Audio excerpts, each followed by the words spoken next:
জাতীয় সংসদ নির্বাচন কত দূর এমন প্রশ্ন রাজনৈতিক দলগুলোর মাঝে, কিন্তু নতুন বাংলাদেশ গড়ার প্রত্যয় নিয়ে যে দলটি রাজনীতিতে, তাদের পক্ষ থেকে সেই বাংলাদেশ গড়ার ইঙ্গিত পাওয়া যাচ্ছে বা কতটা?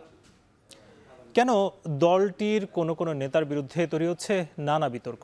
আজ আমরা সেসব বিষয় নিয়ে ভোটের ট্রেনে আলোচনা করব। সঙ্গে আছি নাজমুস সাকিব। আজকে ভোটের মাঠে কি আলোচনা রয়েছে শুরুতেই দেখে আসবো সেসব বিষয়গুলো। আজকে বেশ কিছু রাজনৈতিক দল কিন্তু কথা বলেছেন। তার মধ্যে দেখতে পাচ্ছি যে জামায়াত ইসলামীর সহকারী সেক্রেটারি জেনারেল মাওলানা রফিকুল ইসলাম খান, তিনি বলেছেন কোনো দল মনে করছেন তারা ক্ষমতায় এসে আওয়ামী স্টাইলে নির্বাচন করবেন, বাংলাদেশে এটা আর হবে না। এবং তিনি একটি কর্মী সম্মেলনে উপস্থিত হয়ে তিনি কিন্তু এইসব বিষয়ে আলোচনা করেছেন এবং বলছেন যে আগামীর যে বাংলাদেশ, সেই বাংলাদেশে এই ধরনের কোনো যেই সংস্কৃতি সেটা যাতে না হয়, তার জন্য জামায়াত ইসলামী সহ বাংলাদেশের মানুষ সোচ্চার থাকবেন বলে তিনি আশা করছেন। ডক্টর আব্দুল মঈন খান, যিনি বিএনপির স্থায়ী কমিটির সদস্য, তিনি একটি অনুষ্ঠানে আজকে অংশ নিয়েছেন। বলেছেন গণতন্ত্র ফিরিয়ে আনতে প্রয়োজন নিরপেক্ষ নির্বাচন, এবং নির্বাচনের দাবি কিন্তু তিনি জানিয়েছেন। এবং প্রধান উপদেষ্টা যেই নির্বাচনের একটা রোডম্যাপ অর্থাৎ একটি টাইম ঘোষণা করেছেন, সেটা আসলে স্পষ্ট একটি সময় যাতে ঘোষণা করা হয় তার জন্য তিনি আহ্বান করেছেন। এবং বিএনপির আরেকজন নেতা জয়নুল আবদিন ফারুক, যিনি চেয়ারপারসনের উপদেষ্টা বিএনপির, তিনি বলেছেন জনগণের রোষানলে পড়ার আগেই নির্বাচনের সুনির্দিষ্ট রোডম্যাপ ঘোষণা করতে হবে। এবং তিনি অন্তর্বর্তী সরকারকে বলেছেন যে যদি জনগণের রোষানলে আসলে পড়তে হয়, সেটা আসলে অন্তর্বর্তী সরকারের জন্য একটা খারাপ বার্তা তৈরি করবে বলে তিনি জানাচ্ছিলেন। এবং বলছেন যে নির্বাচনের তারিখ যদিও একটা সময় ঘোষণা করা হয়েছে, তবে নির্দিষ্ট তারিখ কিন্তু তিনিও চেয়েছেন এবং দ্রুত যাতে নির্বাচনের তারিখটা ঘোষণা করা হয় সেই আশাবাদ তিনি কিন্তু ব্যক্ত করেছেন।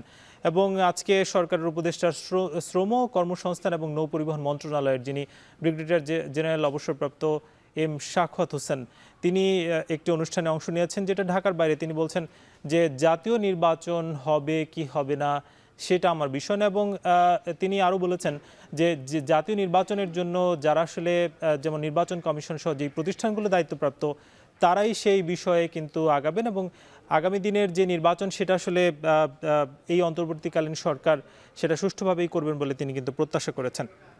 আজকে আমরা দেখতে পাচ্ছি যে এই যে দলগুলো কথাবার্তা বলেছে, সেখানে বোঝাই যাচ্ছে যে আগামী নির্বাচন নিয়ে আসলে নানা ধরনের প্রত্যাশা কিন্তু দলগুলোর মধ্যে তৈরি হয়েছে। এবং প্রত্যাশার মধ্যে যাতে কোনো ধরনের ফারাক না ঘটে এবং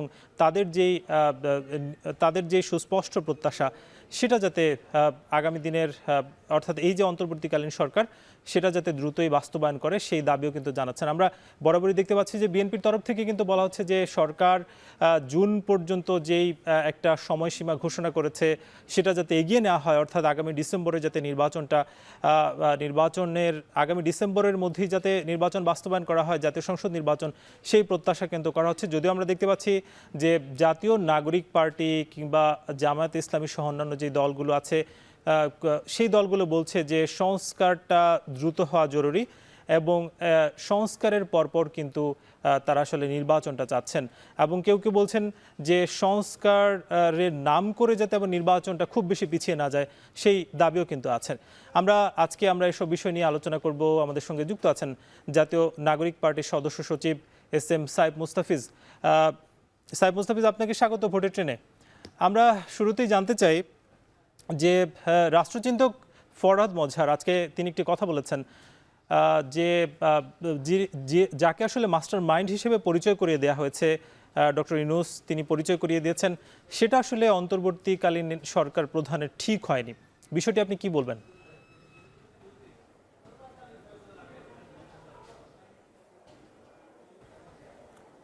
দেখুন, আসলে আমি তার ব্যক্তিগত মতামতের দিকে আসলে যাচ্ছি না।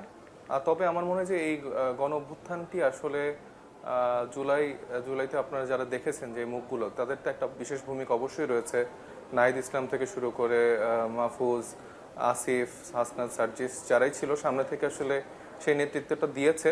এবং এটা একটা সামষ্টিক আন্দোলন ছিল যেখানে আসলে রাজনৈতিক দলগুলো থেকে শুরু করে আপামর জনতা এই আন্দোলনটি সফল করেছে। তো মাস্টার মাইন্ডের এই কনসেপ্টটা আমরা আসলে ওইভাবে বিলিভ করি না। আমরা মনে করি যে এই অবদানটা আসলে পুরো বাংলাদেশের মানুষের, যারা এই জুলাই অভ্যুত্থানে প্রতিটি জায়গা থেকে আন্দোলনটি করেছে, সেখানে শ্রমিক জনতা থেকে শুরু করে স্কুলের বাচ্চা, ছোট বাচ্চা, আপনারা দেখেছেন যে আসলে একদম 5-6 বছরের বাচ্চারা পর্যন্ত এখানে শহীদ হয়েছেন। তো সেক্ষেত্রে আসলে মাস্টার মাইন্ড এরকম জায়গা থেকে আমরা বলতে চাই যে এখানে আসলে সবারই ভূমিকা রয়েছে। তবে ডক্টর ইউনূস স্যার যার কথা বলেছেন তারও একটা বড় ভূমিকা এই আন্দোলনে ছিল। তো সার্বিকভাবে আমরা মনে করি যে এই মাস্টারমাইন্ড কনসেপ্টটা আসলে ওইভাবে না আসলেও পারতো, তবে সামষ্টিকভাবে এই মানুষগুলোরও একটা বড় ভূমিকা তো এই আন্দোলনে অবশ্যই ছিল। না হলে আপনারা দেখেছেন এই প্রথম কোনো রাজনৈতিক দলের নেতৃত্ব ছাড়াই কিন্তু একটি আন্দোলন সফল হয়েছে, এবং এই তরুণরাই কিন্তু এই আন্দোলনে সেই মানে রিস্ক ফ্যাক্টরটা নিয়ে কিন্তু সামনে থেকে। আপনারা কি তাকে মাস্টারমাইন্ড হিসেবে মানতে চান কিনা, মানে দলের আপনাদের অবস্থানটা কি?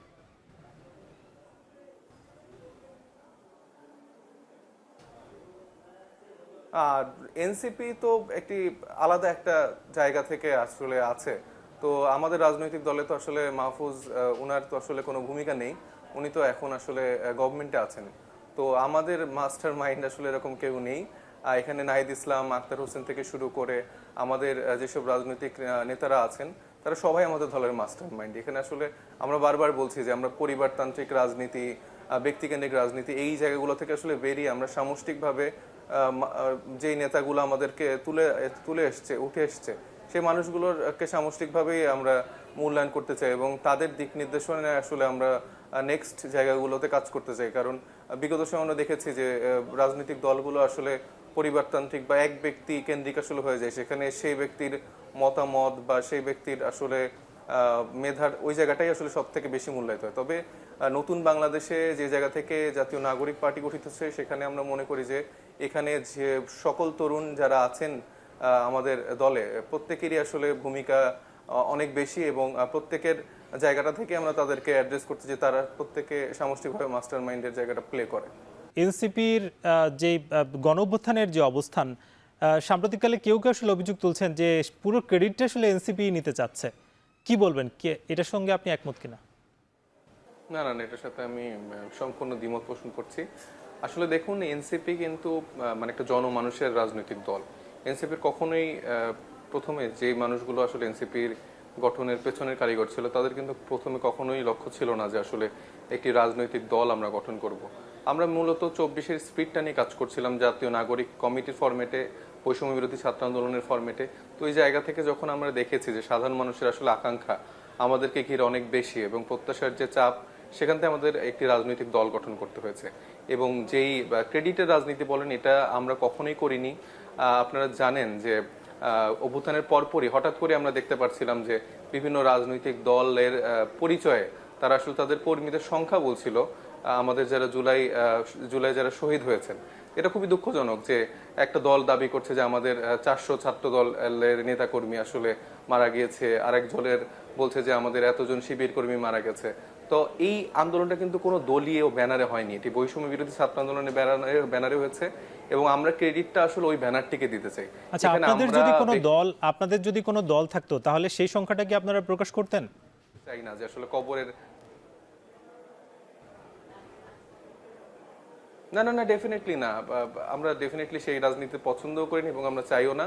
আপনারা জানেন যে এই আওয়ামী লীগ নিষিদ্ধকরণের যে আন্দোলনটি ছিল সেখানে কিন্তু এনসিপি একটি বড় ভূমিকা ছিল, কিন্তু প্রথম থেকে কিন্তু আমরা সেই জায়গাটা নিয়ে আমরা চিন্তা করেছি যে এই আন্দোলনটা আসলে সবার আন্দোলন, এখানে সব মানুষের আসলে সমানভাবে যাওয়াটার অধিকার আছে, এবং কোনো একটি রাজনৈতিক দলের ব্যানারে যখন একটি আন্দোলন সংগঠিত হয়েছে তখন স্বাভাবিকভাবে কিন্তু অনেক দল সেখানে আসলে ফিল করে যে না, এটা তাহলে কি ওনাদের আন্দোলন কিনা। তো আমার মনে হয় যে আওয়ামী লীগ প্রসঙ্গ এটা আসলে সার্বজনীন এবং সব মানুষের, সেই জায়গায় কিন্তু আপনারা দেখবেন আমরা কিন্তু এখানেও ওই রকম কোনো ক্রেডিটের জায়গা কিন্তু দখল করার এই জায়গাগুলোতে আমরা যাইনি। এখানে আমরা বলেছি এই আন্দোলনটি সফল হওয়ার পেছনে যাদের সব থেকে বড় অবদান তারা হচ্ছে আমাদের বাংলাদেশের আপামর জনতা।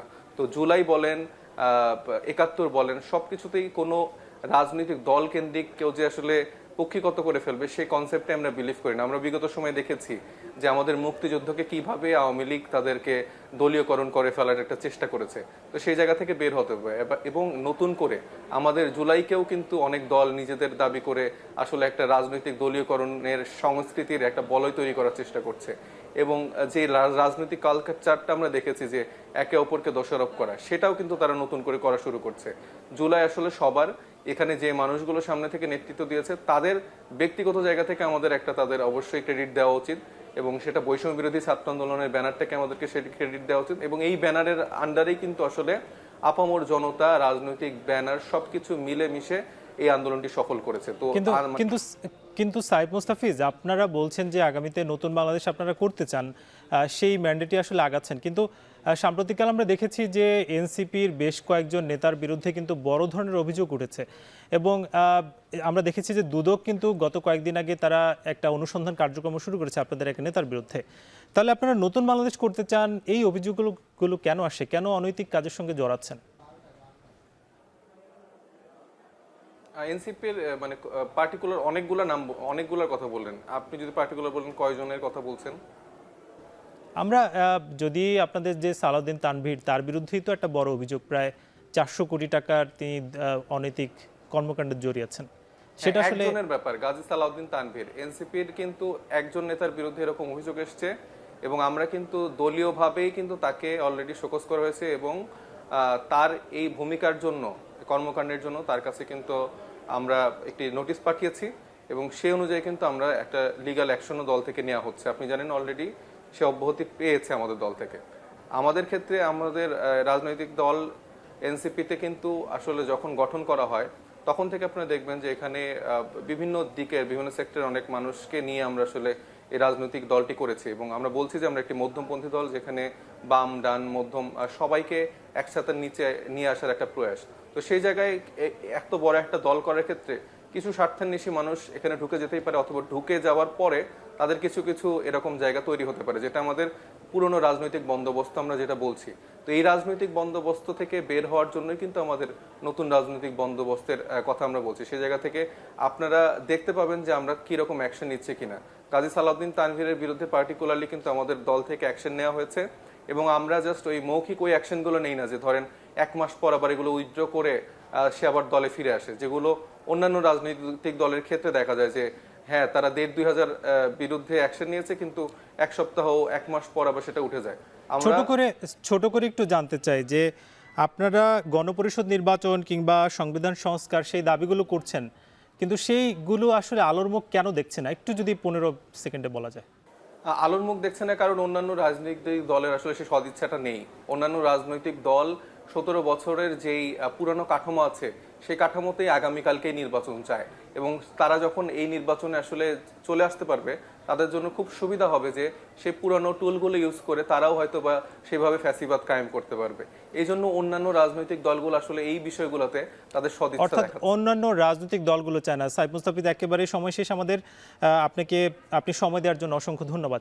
আলোচনা করব সংসদীয় আসন পরিক্রমা নিয়ে, মানিকগঞ্জ 1 নিয়ে। মানিকগঞ্জ 1 মূলত সংসদীয় আসন 168, যেটা শিবালয়, ঘিওর এবং দৌলতপুর উপজেলা নিয়ে গঠিত, যেখানে মোট ভোটার আছেন 4,36,997 জন, যার মধ্যে পুরুষ ভোটার 2,19,421 জন এবং নারী ভোটার আছেন 2,17,504 জন। তৃতীয় লিঙ্গের ভোটারও আছেন কিন্তু 2 জন। আজকে আমরা নানা বিষয়ে আলোচনা করলাম, এবং আমাদের সঙ্গে যিনি যুক্ত ছিলেন অতিথি, তিনিও কিন্তু জানাচ্ছিলেন যে তারা একটি নতুন বাংলাদেশ কিন্তু করতে চান, এবং তার জন্য যদি কারো বিরুদ্ধে অনৈতিক কোনো কাজকর্মের অভিযোগ ওঠে, সাথে সাথে তারা আসলে ব্যবস্থা নিচ্ছেন বলে জানাচ্ছেন। আজকের মতো ভোটের ট্রেন শেষ করবো, আগামীকাল নতুন কোনো বিষয়ে আলোচনা হবে।